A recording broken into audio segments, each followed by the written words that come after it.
And welcome to Between the Posts. It's great to be back after another great round of Adelaide Footy League football. This week I'm joined by the man, Tim Pillion. Welcome to the show, mate. Thanks, Tommy. Looking forward to it. Now, you were one of our commentators last year, I believe, but this year, taking a slightly different course of action. What are you getting up to on your Saturday afternoons? Yeah, look, this year with the boys, I've got two sons playing at Henley, as you know, and missed watching a lot of them last year when I was commentating the Div 1 games. So I've become the Division 3 specialist, where I'm actually going out, watching the games and getting a contact at each of the clubs so I can actually get a real feel and report back in this show. Beautiful. Love that initiative, and probably some pretty good footy to watch at Henley as well. I've tipped them to win the flag. I know you've got to play it down, you have to, but at least you can admit to me they're playing some good footy. Look, they are, and I will, in my segment of Division 3 Specialists, let you know about how that can come unstuck or how it goes according to plan. Hopefully for your sake it doesn't, and good luck to your sons Tom and Jack, who are doing great things. We'll touch on that obviously in our Div 3 wrap. Now, we have got plenty happening. Of course, our Division 1 wrap, our Division 3 wrap. I believe Beck Northcutt will be joining us for the Women's Division wrap as well. The Farmers Elite Coach of the Week. Now this week, that coach comes from Division 2. What else have we got going, mate? We've got the Goal of the Week, of course, and the Mark of the Week. Matty Gale likes to say the Bianco Mark of the Week and Goal of the Week. No, that's all right, mate. Of course, we'll have a look at the games that have just been, the games that are coming up, and of course our new segment, which we're going to have every week where we cover all 7 divisions. It's what caught our eye. Not my eye, our eye, just in case another network gets a little upset. Thanks to all you great viewers for watching. Thanks to our sponsors and thanks to the players for the content that makes it so watchable. We're back with more Between the Posts.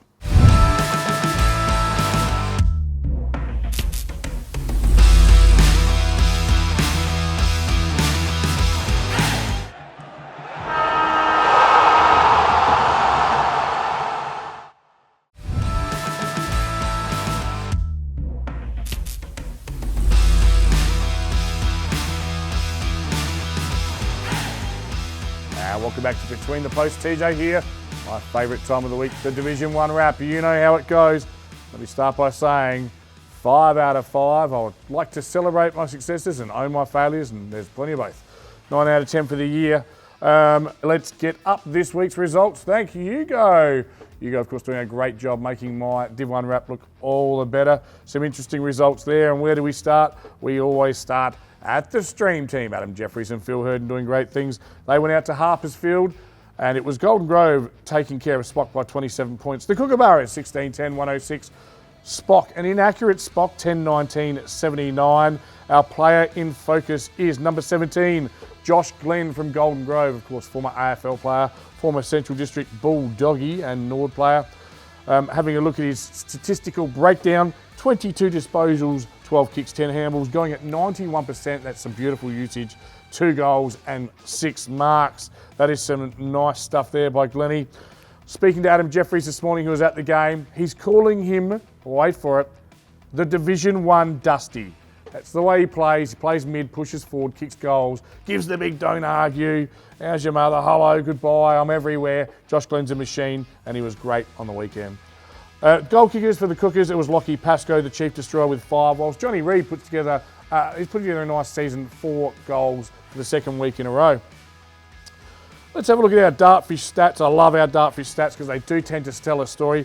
Total disposals, Golden Grove 311, Spock 260, 51 more disposals for Golden Grove. But there's a story in the marks, 97 to 66 in favour of the Cookers. They do possess some control. They're able to chip, change lanes, really good ball users, and they do that very well coming out of defence. They accumulate possessions, make sure when they go, they make sure the ball and the zones are set up in their favour. They've got the structure set up behind the ball. Inside 50s were 54 to 46. Again, a story for the measure that the Kookaburras take going inside 50, where Spock did get the ball in a lot, had some repeat stoppages, and really gave themselves a chance, but inaccurate kicking cost them. Turnovers 42 to 53, 11 more turnovers to Spock. Again, clean usage from the Cookers. And hitouts 43 to 18. In big favour there for Golden Grove. Very unusual to see Spock use the hitout, lose the hitouts, but no Jordan Lockwood would explain that. Where are you, Geordie? I missed you. Let's have a look at some of the award winners. As always, tons of awards in a Division 1 Stream team game. Some photos should be overlaid. The Moseley voucher best team player was Lewis Johnson. Again, another former AFL player. Probably doesn't need any introduction. Our Neomorph mouthguard player of the day. It's a beautiful goal in the second quarter. Let's get that goal up. It was Michael Cavallaro. Used to play against Michael when he was a little kid. He was annoying because he was really good. But Cav there spent some time at Nord at the Redlegs, kicked a beautiful goal. And our Belgravia New Balance Best On Ground voucher, Dartfish beanie and Archie's thongs went to the Sex Panther, Cam Shenton. He was also awarded an Anzac Day medal. They had an Anzac Day medal last week. Most people will do it this week, but they had it last week. He had 23 touches at 91%. So the votes did go a little bit differently today. It's fair to say Adam and Phil will do things their way. If you don't like it, tough titty, said the kitty. They had Cam Shenton actually as third best in obviously a very strong Kookaburra side. He was fantastic. They gave Lachlan Pascoe second best with his 5 goals, and their best on ground was Josh Glenn, thus the player in footage. For Spock, a really, really good display. You know, a bit like dancing with your sister. You don't get the win, you don't get a lot out of it, but certainly had a crack. 10-19 tells the story. Ed Allen had 29, Cesare 22, Newman had 20. What did Joffa and Phil say? Great game, good contest. They just didn't convert. Spock when they had their chances. Looked like they had a lot more inside 50s than the...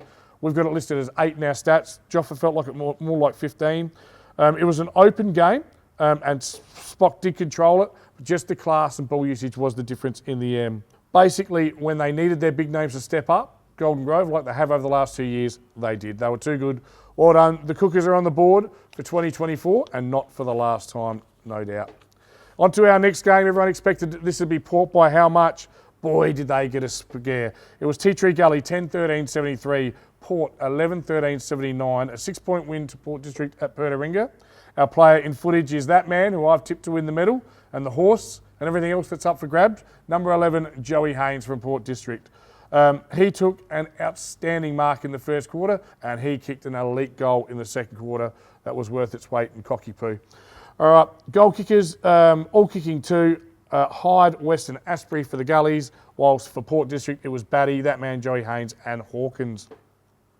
Let's get on to our votes. It was 1 vote for Liam Modestash for Port District, 2 votes to the big fella from Tea Tree Gully, the horse, Blake Tickets Penny, and best on ground, Joey Haynes. Our commentators have said it was an epic battle, and it was a Liam Finn's goal after the siren. That's why it wasn't just close, it was super close. A goal after the siren. Tony Neal messaged me this morning. He said, I want you to tell him, of all the games I've commentated, this is one of the best ones I've ever seen in 5 years. These 2 teams cracked in. It was the last quarter, 5-2 to 3-4, that just got Port over the line. They were able to finish on the scoreboard. Really good coaching duel between Ramsey and Machota. A real good game. If you get a chance, go back and have a look at the footage of this one on Dartfish because it was a cracker. Well done to both teams, and unfortunate loss for Tea Tree Gully. So close against the premiership favourites. Our next one, another absolute beauty, was at the senior school. Sacred Heart taking on PNU. Sacred Heart 12-7-79, PNU 12-3-75, a 4-point win. Let's have a look at the player who was the standout, and it was big Bradley Noble from Sacred Heart. Number 16 had a great game. Goal kickers, on debut, Louis Benudo kicked 3 for the Shockers, whilst for PNU it was Tentacles, Tom Wagner and Harry Viney who kicked 3 apiece.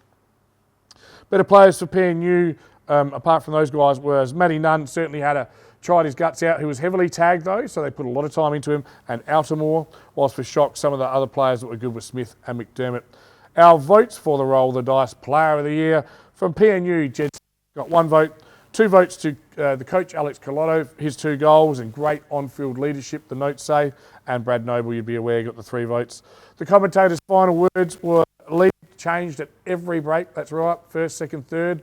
Unfortunately, PNU couldn't quite get over the line. They did kick the first 2 goals in the 3rd and 4th quarter, which says to me that they probably would have felt like they were going to run over the top and maybe steal the win, but to Sacred Heart's credit, they're a good team. Maybe they've matured from those straight sets exit last year and they've managed to hold on and take a good scout. Sacred Heart probably on top in the clearances and intercepts. So a great game by both teams. Both teams really showing good form so far this year. All right, on to our next one. It was Glenunga and Broadies at Webb Oval. I expected this one to be a lot closer. Did tip Glenunga, but thought Broadies would give it a shake. It was Glenunga 17-11, 113. Broadview 10-6, 66. That is a 47-point win to the Rams. The gentleman we are watching now, our player in focus on the footage. Number 35, Fletcher Wiseman from the Rams. They call him the footy whiz kid. Hopefully you're either looking at it right now or about to look at a hanger in the second quarter, a Bianco supermark. This kid has hops in his shoes like you haven't seen. He can go from his vertical leap is amazing. He's just worth going and watching at the footy. Well done to Fletch. Goal kickers, he kicked 4, the Wiz, along with Macca, who kicked 3, and the Snips, Sam Parsons, also kicking 3. For Broadview, Hamish Ralph, he always seems to hit the scoreboard. He kicked 3. Better players that haven't already been mentioned for Glenunga. Decky Fay had his best game for the club in only his second game. And Nick Egar, he wasn't in the best, but he was a great uni placement student. So I just want to say hi, Nick Egar. For the Tigers, Tyrone Hill was great. And McKinnon Collins did a great job because it's the first time in a rarity you don't see Abe Davis's name mentioned all through the report. So well done to the blonde bombshell Logan McKinnon Collins on his job on Davis. Into the votes now. They're all Glenunga as you'd expect. Tommy Bilby, 1 vote. 2 vote to Vice Captain Tully Kennett and Best on Ground Fletch Wiseman. The commentators' notes and my notes as well. I must say some of these are my notes. But just firstly, the margin was 15 at quarter time, 22, 35 and 47. Glenunga kicking the first 5 of the third quarter, premiership quarter. Probably just too strong all over the place, really, and didn't give Broadview a sniff, as so often they strangle teams at Glenunga. They played strong, congested football, and it's fair to say Nathan Grimer, some people love him, some people hate him, but he gets the best out of every group he coaches. He is a bloody good coach. There's just no other way to say it. I think he might have even been our Farmers League Coach of the Year. And they say if enough people don't like you, you're probably doing a good job, so well done. Our last game of the round, again, a lot closer than people thought. PAC versus Brighton at Park 9, and it was PAC 10-8, 68, Brighton 8-11, 59, a 9-point there to the Redmen. Our player in footage is going to be number 3 from PAC, Will Schmid, as we have a look at some of his possessions there across the game. Well done to Schmidty. Now, I'm going to go back to something I've talked about in the past 2 weeks because it remains relevant. In the pre-season show, I talked about a 46% goal-to-point kicking ratio accuracy for Brighton. Worse in Division 1. It continued to falter, 4 goals, 11 last week. This week, a 42% efficiency. If they get it above 50%, they probably win these games. If that 8-11 is 11-8 or even 10-9, they win this game. They've got to work out a way to turn those points into goals. All right? It is definitely an Achilles heel for them. Major goal scorers, speaking of goals, Razzle Dazzle Brazzle with 3, whilst for Brighton, they had a couple of multiple goal scorers. It was Rivers, Captain Otis Carthy, he was good all day, and Ricky O'Loughlin Johncock. Football, the duality of football suggests it's a simple game and complicated all at the same time. Kick straight at Brighton, it might be the difference between relegation and finals, much like last year. Bit of a broken record here. I'll move on. Better players for Brighton I haven't mentioned, Blake Higgins and Chris Broadbent. Well done to those two fellas. And for PAC, Wilkins, McCauley and Brazzell, very good with his 3. For the votes, Captain Otis Carthy was tireless all day. Tremendous effort from him. Lockie McNamara from PAC got the 2. And as you'd be well aware, Will Schmid got the 3. The final thoughts from the commentators were that the mids, again, just slightly more polished from PAC. And there was a point kicked at one point where the ball went straight down the other end for beautiful ball usage. Vincey Cosma's called that a 2-goal turnaround. In a 9-point loss, 2-goal turnarounds will kill you. Absolutely crucial. The Bombers came home with a breeze and kicked 5 goals. They were really, really good in the last quarter. But their Achilles heel is kicking 2 goals, 7 in the second and third quarter. Again, they've got to be up and about during that second and third, and they probably get the chocolates. PAC, they're still a polished unit. And when they get the momentum, they know how to put scoreboard pressure on. Well done to the Reds. Okay, now we're not going to do Player of the Year leaderboard until next week. I think it's a little bit ridiculous to do it after 2 rounds, but we know Joey Haynes has polled twice, so we'll have a look at that in round 3, with a round 3 review. But what we will do right now, Hugo, please, is get me up the ladder. Of course, Glenunga, Port District, Sacred Heart, PAC. 2 of those teams play each other on Thursday. It'll be interesting. PNU and Golden Grove on 1-1, and 4 teams yet to trouble the scorers: Tea Tree Gully, Spock, Brighton and Broadies. What I will say about Tea Tree Gully and Broadies, it's not all doom and gloom. There's still plenty of time to turn it around, and it can all turn around this week. So let's have a look at this week's games. It's not a split round, but the games are played across 2 games. Most important day of the year for everyone, hopefully, is Anzac Day. Hope to see you all out at dawn services in your footy gear, supporting your local RSLs. Thanks to all the diggers for their sacrifice for all of us. Gives me the opportunity to be here. I'm forever grateful. I'll be out on Saturday commentating a game. Again, absolute honour and a privilege to be back out on that day of days. So the stream team will be covering Port and Glenunga at Largs. What a game, 1v2. Last year's grand finalists against the previous year's premier. Doesn't get much bigger than that. At home, I'll take Districts. And the other game that I'll be at, Broadies and PAC. I'm looking forward to being in the new media centre at Broadview Oval and watching the Tigers get their first win. Because if they don't, it's trouble signs. On the Saturday, the stream team game will be Brighton and Golden Grove at Brighton. Brighton, please, kick straight, you'll make a game of it. But I think the class of Golden Grove will be too much. The other 2 games are PNU and Tea Tree Gully. This one is hard to pick. I'll follow the Tim Pillion theory. It's at PNU, so I'll take PNU. And St. Peter's versus Sacred Heart at Spock. Again, Spock 10-19 won't get you the win. Kick it the other way around, it will, but I think Sacred Heart will be too strong. It's been Tommy Javor with the Division 1 Wrap. Thanks for watching. Stay tuned for more Between the Posts.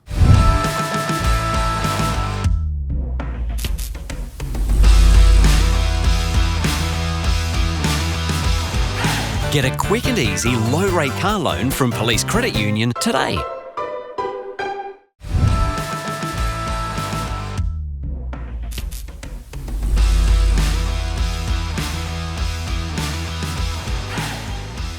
Hi, I'm Beck Northcott and this is the Adelaide Footy League Division 1 Women's Wrap. Round 2 has already been and gone in the Women's Division 1 competition, and the 3 winners from this round all move to 2 and zip on the ladder. In our first match, Payneham was the first team to host the newly promoted Golden Grove after they had the bye last week. Payneham had another convincing win, taking out the match 10-8-68 to Golden Grove 3-5-23, a 45-point win in front of a home crowd. Well done to Golden Grove though. You've played your first game in Division 1, so welcome. 8 scoring shots against the grand finalists from last year isn't too bad at all. And for Payneham, well, they continue to roll along and will be very happy to be sitting 2 from 2. Abby Claby continued her elite form from last week, winning Best on Ground honours and kicking 2 goals. Other goal scorers for the Falcons were Leah Khalifa and Chloe Peterson with 2 each, and Sophie Falco, Kayari Jeffries, Saskia Jonats and Caitlin Manning all with 1 each. All positives really at the moment for Payneham, with 2 solid wins by decent margins. While they keep getting these wins on the board, they will be focusing more so on their game style and perfecting that, and then also trying to keep all members of their squad healthy with a minimal injury list. For Golden Grove, well, it's good to see them take to the field for their first game in Division 1. They also had 10 girls make their A-grade debut, which is really exciting and good to see talent promoted throughout Golden Grove. I'm sure we will only continue to see their confidence rise as they move along the competition. I look forward to seeing how both these teams match up against each other later in the season, because it could be a very different result. In Game 2 of the round, the Goodwood Saints continued to stamp their arrival on Division 1 football with a massive 81-0 win over Smosh West Lakes. No one has been able to stop the Saints since they entered the Adelaide Footy League women's competition. They have just been dominating, rising up through the ranks of women's football. And the question might start to be asked, can anyone stop them? Can they? And maybe could they go all the way in their first year in Division 1? Who knows? Kicking an impressive 12 goals, including a huge 5-goal last quarter, Goodwood took absolutely no prisoners at Smosh's Lions Den. For Goodwood, as well, Madeleine Griffiths was awarded the best on for the coaches' votes. And the Saints, well, they're just making their mark on Division 1, as I've said, and it looks like they're very much at home at this level. And with some SANFL talent expected to probably return for them, they could get even scarier. In a tough day at home for Smosh, Bridie Dolan was judged the best on for her side.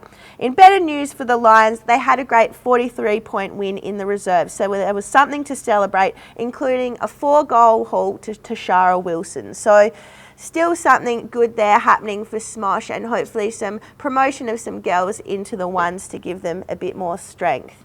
And in news I would not have expected to deliver, Morphettville Park are currently sitting 0-2 after suffering an 8-point defeat to the Henley Sharks. Henley 3-7-25 were too good for the Roos 2-5-17. Henley moved to 2-0 and third on the ladder by percentage. Led by another best on ground performance from Adelaide Footy, the Sharks were aided on the scoreboard by Rebecca Rayner, who kicked 2 goals and a single to Mia Smith. If anything, inaccuracy probably kept Morphettville in the game, with the Sharks not making their most of chances in front of goal with 7 behinds. Henley also took home a 28-point win in the reserves. For Morphettville Park, the scoring came courtesy of goals to Caitlin Adams and Sophie Hoyle. The ever-reliable Brooke Trevina took home the coaches' votes for the Roos. Now, being 9-2 might be unfamiliar territory for Morphettville Park, but I fully expect them to bounce back in the next few rounds as their lineup settles following the completion of the SANFL Development League season. So it's not all doom and gloom down there at Morphettville Park. We've seen what they can do year upon year, and I expect to see them back on the winners list very soon, if not next week. Now, Broadview had the bye this round, but they're another team which I think can expect a real influx of talent into their ones next week from the SANFL Development League. They will take on Smosh in round 3, with both teams seeking their first win of the season. And yeah, both will just really be wanting to get their first win on the board for season 2024. I think Broadview will be confident coming in off the bye. They're nice and rested, but Smosh playing at home will definitely want to get this win. In a match that's shaping up to be an absolute test of where these teams are at, Goodwood Saints and Morphettville Park will meet in round 3, and I cannot wait to see how these ones go. The teams currently at opposite ends of the ladder will get their first chance to play each other in Division 1, and really anything could happen here. Morphettville, they're in a situation where they're still looking for their first win, something unusual for them, but Goodwood would be full of confidence right now considering their current form. They've had 2 huge wins coming in to Division 1 already, and this could really be the start of something special for them. I really can't pick this one, but I can't wait to see the results, and we will have all of them here following round 3.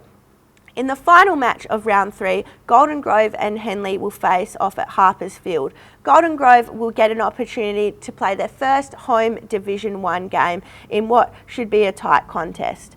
Golden Grove, they've had that hurdle of playing their first game in Division 1, they've got through that now. So this is their chance to really start settling into the division and playing some good footy. They would love to get a win in front of their home crowd. Henley, however, will be doing everything they can to rain on the hometown parade for the Kookaburras. The Sharks are definitely looking dangerous early in this 2024 season and would be going into this game full of confidence. Can the Sharks make it 3 from 3? Payneham will enjoy the bye this round after their fast start to the season and a good chance to just look after any injuries that the girls might be carrying.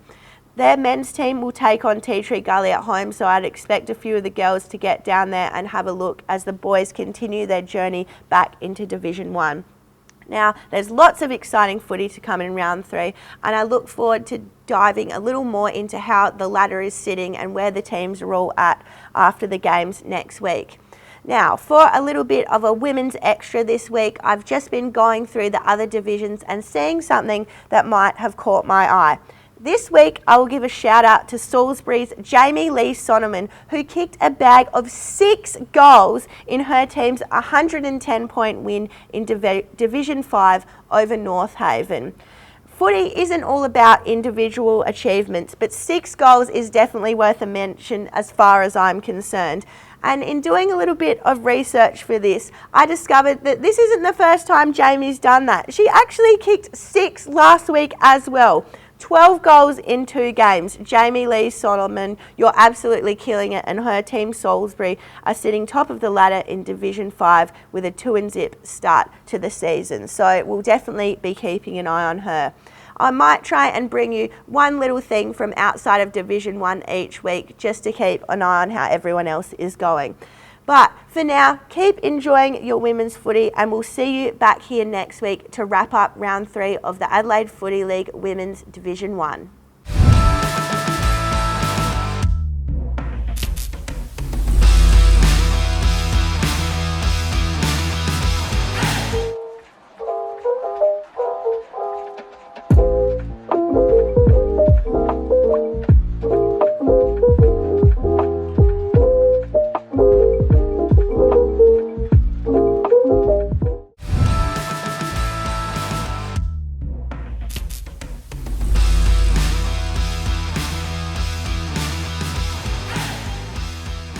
Welcome back to Between the Posts, and it's a pleasure. I get to do the Farmers Leap Coach of the Week. I get to announce it now. I didn't select it, I'm putting it out there. It comes from Div 2, so it's selected by our Division 2 expert, Maddie Gale. Thanks to Maddie. And Maddie has chosen from the Salisbury North Football Club, Luke Harble. Well done to Harbs. Luke took over the reins of Salisbury North this year in 2024 after working behind the scenes a little bit last year. He played 190 games for Central District Football Club, of course was the club captain there for a while as well. What Luke has done is he's added a major layer of professionalism and got complete player buy-in. They've got a really good list. They're not playing on full points, so they've got plenty up their sleeve as well. They are flying in 2024 with a 2-0 start. Knocked off Ross Trevor in round 1, and in round 2, Foss Camden, again, another finals team from last year.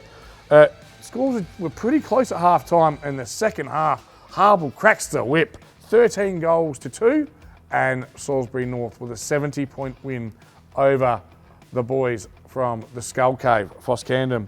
So well done to Luke Harble. Thanks to Farmers Leap for their sponsorship. Well done, Luke Harble. You are a Coach of the Week.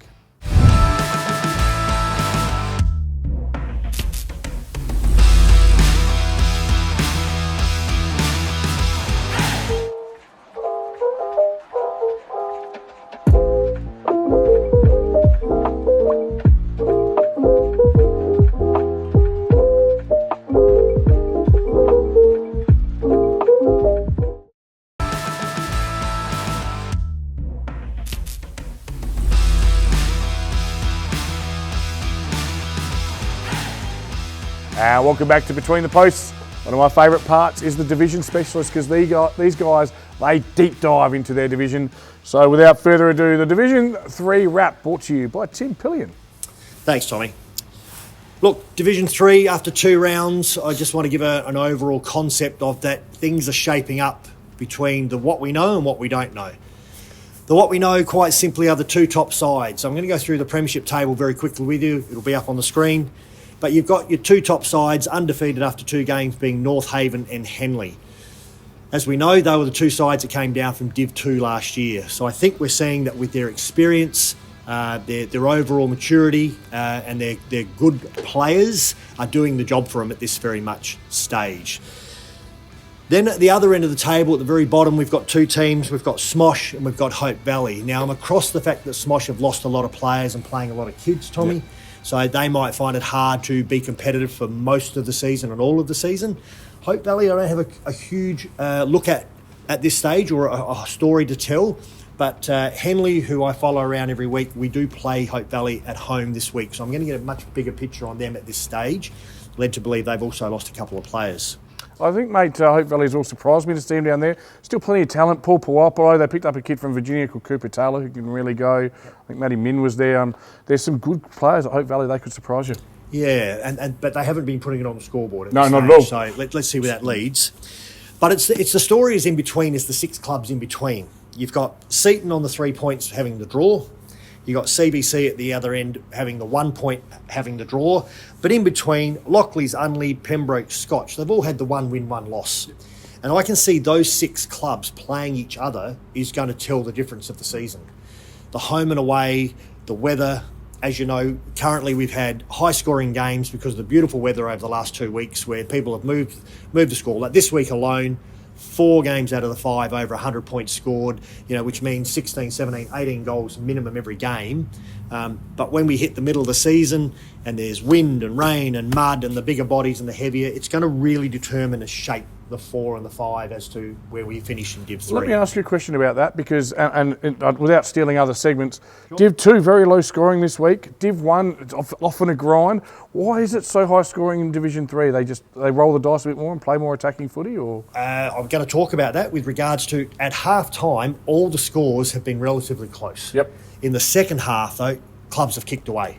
I've got one outlier story for you, though, is that this week, Pembroke and Unley, at half-time, Unley were 8-8, but they finished the game 8-9.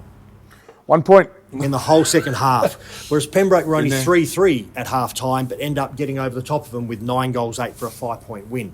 So that's the outlier. But all the others where the scores have been close at half-time or they've been in the game and they've given it their best, the other clubs have been able to kick away and kick high scores in the second half. And I'm talking 10 goals in the second half to 2 or 3. So that's one of the outliers there. The same thing happened with the North Haven Hope Valley match, right? So, and I'll get to those scores later on. With regards to the table, I'm going down the path with what caught our eye is the home and away. I'm a huge fan of the home team advantage, and in Div 3 we've got a couple of outliers there as well. You would know that Seaton Ramblers, with their new club rooms being built, can't play any home games at the moment until round 8. Where are they playing in those first 8 rounds? Away, every game. Oh, so it's just, okay, so they'll be back-ended, so they're coming home with the Thunder. Correct. And wow. And that will also determine where they end up early in the season on the premiership table as to their home game run coming home the second half. CBC played their first home game last week, got away with a draw. They had their second home game this week, but unfortunately had to play it up at Kenilworth and St Mary's because the Adelaide Equestrian event was on in the Parklands. Oh, I love my equestrian. So the point to that is it took away the home ground advantage for them. They were in it till half-time. Henley kicked away in the second half, as I said before. Goal kickers, look, Dylan Fry at Henley's kicked 2 bags of 5 in 2 weeks. Ethan Kelsey at Lockley's kicked a bag of 6 and 2. Maxie Marsland, 5 and 3. Really good forward, as you know, Max. Jamie Solly, probably one of the best forwards in the game in Div 3 level anyhow, dominating at North Haven with the 8 goals. And Ben Harron and Alex Forster, Division 3 great forwards, as you know, had a slow start last week but ended up with bags this week of 5 and 4, I think, in going forward. Solly's going to be hard to stop all year, and he's a big, big man. Which brings to why North Haven are going to be a threat this year with that sort of maturity in their side. So at the end of the day, the high-scoring sides at the moment, looking forward to the beautiful weather we've had. It looks like we've got a couple of standouts, a mixture between where everyone's open depending on what goes on. The other story I want to tell you quickly, Tommy, is injuries and availability play a part in everything, as you know. So injuries are one, but let me tell you a story about availability. So Pembroke played Henley last week. They had a ruckman called Oliver Duffy, a young lad. I think he's around 22 years of age. Absolutely dominated the rucks. Got his hand to the ball, gave Pembroke first look of it, kept in the game for quite a long period of time. Played for Sturt Reserve yesterday. Yep. Taken away. Marty Mattner was down watching the game last week. Watched him, grabbed him straight away. Young kid they can develop. Depends on his availability now back at Pembroke. Pembroke's second ruck in that game against Henley last week is a red-haired lad, a bit of a ranger, but, jumped, tried his guts out really hard, broke his wrist in the last quarter last week. So they've actually played their game without 2 ruckmen this game, so I'm actually interested to find out how they went. I'll tell you how they went. They have a centre-half forward that played against Henley called Nicholas Dinham, kicked 5 goals, had 8 shots on goal, 5 goal 2, maybe 1 out of bounds on the full. He would have had to been taken away from centre-half forward to be in their ruck yesterday. Yep. It's just obvious. I can't confirm that, but it's just obvious that's what's happened because he wasn't a goal kicker yesterday. Yep. Those sort of structural changes will influence the outcome of where we're going. So I look forward to every week getting ahead to watch the games, come up and really be able to feed back here to this program the dominant players, the structures, how the coaches are going, the messages they're giving. I get out and listen to the messages at three-quarter time and quarter time. I swap it around, and I find that key contact at each of the clubs that can give me some feedback throughout the season. Beautiful. Question time with Tommy. Got one for you, mate. Last week we had our first draw of the year. It was CBC in Seaton. I think you've got some mail on that one for us. Look, I do. Round one, of course. It was. So Seaton Ramblers were in front all game, and CBC came home late. And I'm talking late enough to the fact that there was a mark taken on the siren, 55 metres out by Aaron Marchioro. And I'm telling you, I think we've got the footage, 55 metres. The gasp in the crowd when he kicked the ball, evidently the sound was that sweet that they knew immediately it was sailing over halfway up the goals, and it went straight through the middle, and the celebrations afterwards were huge. So that is critical for CBC season, that 1 point. That's how close this competition is going to be in Division 3 this year. Yeah, absolutely. Well done to Simon Byrne and the boys out at CBC. That's a great result, because I came up against Meady and Seaton in the pre-season, and they are a pretty well-organised unit, and I expect them to be right up near the top when the whip's cracking. Tim, an outstanding Division 3 wrap. We thank you for what you're doing, and look out for Tim at your local club in Division 3. We'll be back with more Between the Posts after this sponsorship message.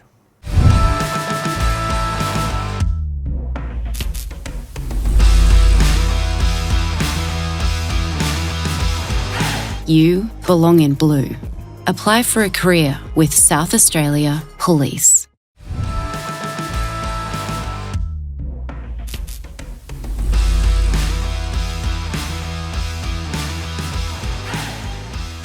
Welcome back to Between the Posts. TJ here with what I would suggest would be a lot of people's favourite segment. It's time for the mark and goals of the week.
And for Seca, only one multiple goal kicker, with Benito getting 3.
Welcome back to Between the Posts. TJ here with Tim Pillion.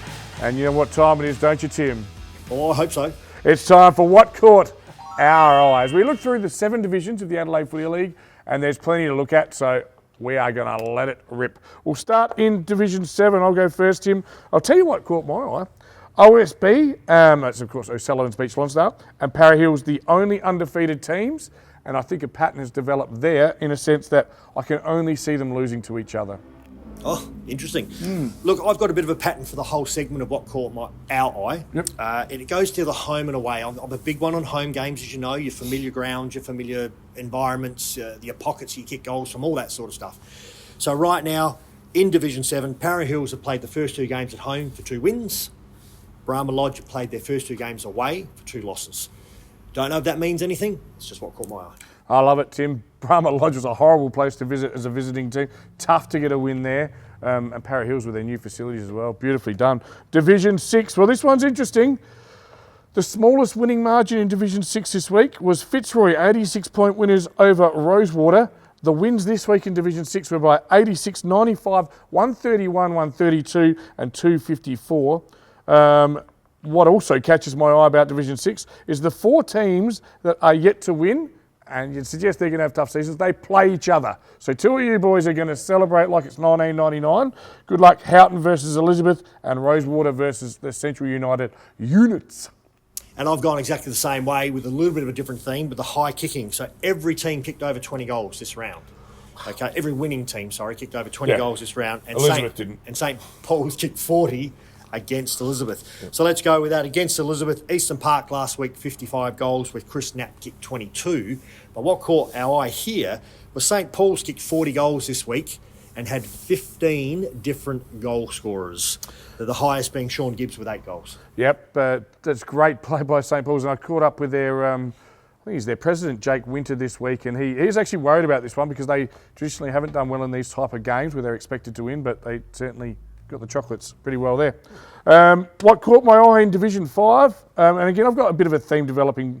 4 undefeated teams in Division 5, and they all play each other this week. This week will really tell a shaping story. Pulteney taking on Greenacres, and Mitcham taking on the Lockie Reese Colonel Light Gardens. So my theory of the home and away here, this is where it gets blown out of the water, TJ. So quite simply, Colonel Light Gardens played 2 games at home, 2 wins. Trinity have played 2 away, 2 losses. But there's a couple in between here. West Croydon have also played 2 games at home, 2 losses. So that's thrown my theory out there. So let's see how they go. And Portland have also played 2 games away for a 1-1 split, 1-1 loss. The rest of my theme, though, flows smoothly, Tommy. That was the one that threw me out, Div 5. Yes, Division 4 again. 3 undefeated teams. Plympton, Kilburn and Heckies. Now, I tipped Plympton to play Kilburn in the GF, so probably no surprise for me there. Heckies the surprise packet there, and straight away we find out how good they are because it's Plympton versus Heckies this week. We'll find out who is the mover and shaker in Division 4. Yeah, Hectorville 2 games at home, 2 wins. Kilburn 2 games away, 2 wins. So there's the outlier as well. So I think we've got our very framed top 4 sides in Div 4. Yes. Now, Division 3, this is where you're the expert, mate. So, but for me, and I think we touched on it in Division 3, danger signs for Smosh and Hope Valley yet to win a game, and it doesn't get any easier. Smosh taking on Havens this week, undefeated Havens. Hope Valley taking on Henley. It's going to be danger for those teams. They need to show something against the top 2. And that falls in perfectly with my first segment about the top sides, the bottom sides. Yep. But it's those 6 playing each other in the middle where we get our first look of who's going to end up framing it. Yep. Going with my theme, CBC have played 2 at home, of course 1 at St Mary's. They've had the 1 loss, the 1 draw, so doesn't really tie up there. North Haven 2 at home, 2 wins. Smosh 2 away, 2 losses. So there's a bit of a theme there, but I'm making a long bow for what's going on here. Sutton though, 2 away games that they play 8 away in a row, 1-1, a draw and a win. But they're my watch at this stage to see how they go with 8 away games to start the season. So big effort. One more thing caught my eye in Div 3 actually, mate. Co-captain of Henley, he's been doing the dishes at home, taking the bins out, doing great things, and he's tracking all right. Your son, of course, going well. Your 2 sons, I should say. But so James Lean's been the captain at Henley for the last 3 years. Last year, Tom was a vice captain, promoted to co-captains with the new coach this year. And look, doesn't talk to me best of the time as a 25-year-old young man living at home. So he goes into his room, grunts here and there, and that's about it. So, What's the rent? What's the board you're charging him? yeah, next subject. Okay, it's your fault he's still there at 25. They won't move out if you don't charge him. My dad charged me $80 as a 17-year-old. That's 32 years ago. I got the message real quick. Did too, what caught my eye. I love the internet. It's so full of so much fun and facts and folly, and all pre-season. Goodwood won't lose a game. They won't lose a game. Well, it took till round 2 and they've lost a game to Ross Trevor. It's a tougher division than you give it credit for. Div 2 is real tough footy. Low scoring. I only got the scores of Modbury and Anglevale and Adelaide Uni, this morning. It was 14-7 to 10-16. But only one team, apart from those two, kicked more than 10 goals on the weekend. Okay. So contested footy in Div 2. It is a very tough suit. Now, my theory again, the home and away. Salisbury North have played their first 2 games at home with strong wins in both their games. Yep. And Goody Saints have played their first 2 games away, right, with 1 loss, 1 win. So that they've split it. But I think Div 2 is the watch of the whole season for me because of the strength and the evenness of that competition. Yeah, it's going to be exciting. Athelston doing some nice things as well. Division 1, what caught my eye, obviously I do the Division 1 wrap, so I'll just be brief on this one. 2 quick things. 3 games by less than 10 points, putting pay to Div 1's tight this year. We talk about districts as a standout, but it's tight, and they nearly got caught off guard this week. And let's own it. I always tell you when I got 5 out of 5, like on the weekend. Phil, Tony and Tommy, Broadview are going to fly high this year. Well, currently sitting bottom, 0-2, but we didn't tip them in either of the first 2 games. So, yeah, battling early, the Tigers. Not sure my stats have gone wrong here because I've only got the 1 home game advantage. Sacred Heart have played their 2 games at home at the senior school because of school holidays. They've come away with 2 wins, and I've probably missed the away team at this stage. Would have balanced out that draw. Beautifully done. That's been what caught our eye for another week in the Adelaide Footy League. Stay with us. We'll be back after this.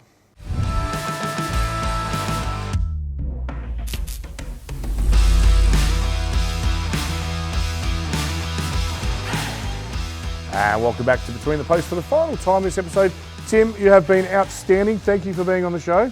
Thank you, Tommy. I really enjoyed being here and getting across everything that's happening in Adelaide Footy League. I love it. I know how hard I find it to do my Div 1 wrap, and it takes me a couple of hours to put all this together.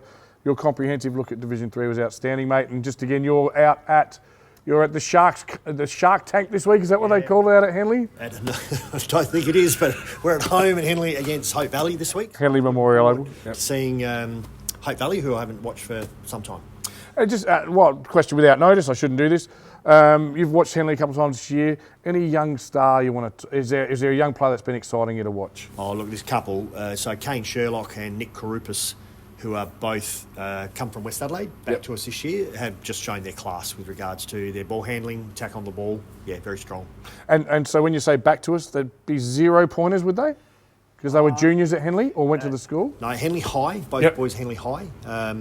Can't tell you where they played juniors at the footy, I'm sorry, at the club, because they'll be younger than my sons, so I'm not across where they were or not, so and not across the points. But they do it very well, Henley, don't they? That footy factory and the juniors at Henley, it's a great program. Lots of juniors, lots of girls getting on their way now. It's great. Yeah. Yes, of course, there's lots of people to thank. Our great sponsors.